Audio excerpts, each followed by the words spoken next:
Energetic, euphoric, visceral, belonging, the bass in my heartbeat. This overwhelmingly awesome communal experience that you really can't have any other place than when you're listening to your favorite music surrounded by your favorite scene. And I remember at the very end, I was saying, do we have to go? Can we just stay here?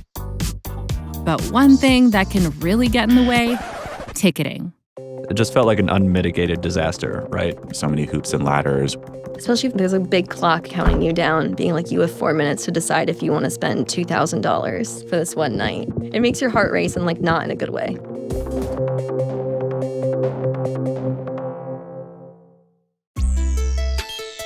The fact is, most ticketing platforms aren't transparent about the price of tickets.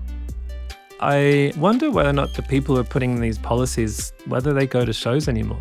Like they might have been too far removed and just looking at the numbers and just trying to maximize the numbers that they forgot what it's like on the ground.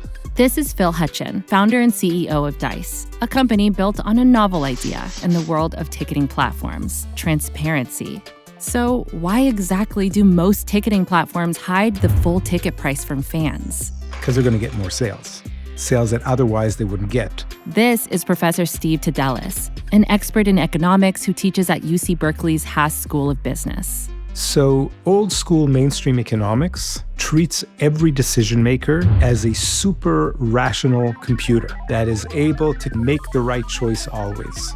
Behavioral economics is built on the fact that people behave irrationally all the time. And that irrationality is taken advantage of by the platforms who have the hidden fees. So if you advertise something up front for what looks like a lower price, consumers are going to be really attracted to that. Dr. Shelley Santana is an assistant professor of marketing at Bentley University, where her research focuses on behavioral pricing and the psychology of money.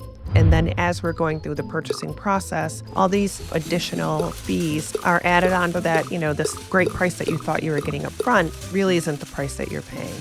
But at this point, consumers are near the end of what's known as the sales funnel, with a ticket in their cart that costs more than what they may have originally wanted to spend.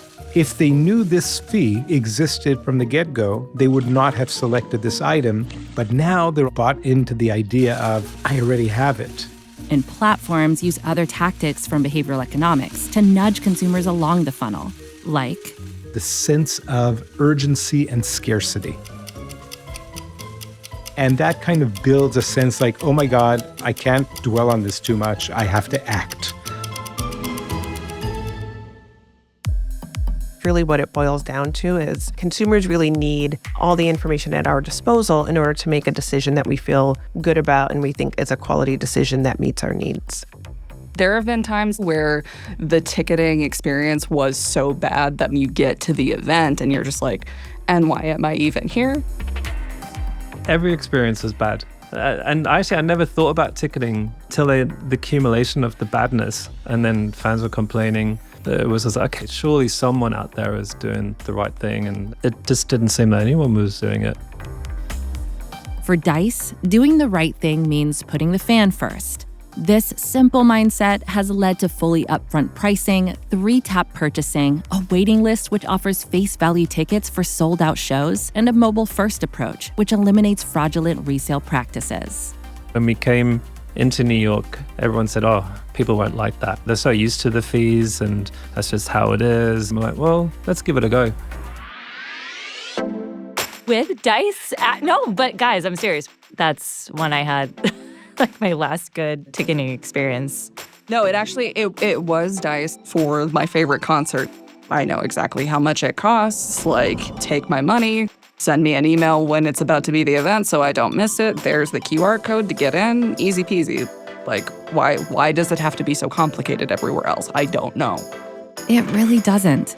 Already, new regulations in the US are mandating that ticketing platforms show all-in pricing. Will full transparency follow? Let's hope. I think that the more that we can have transparent ticketing around the world, the better the whole world is going to be.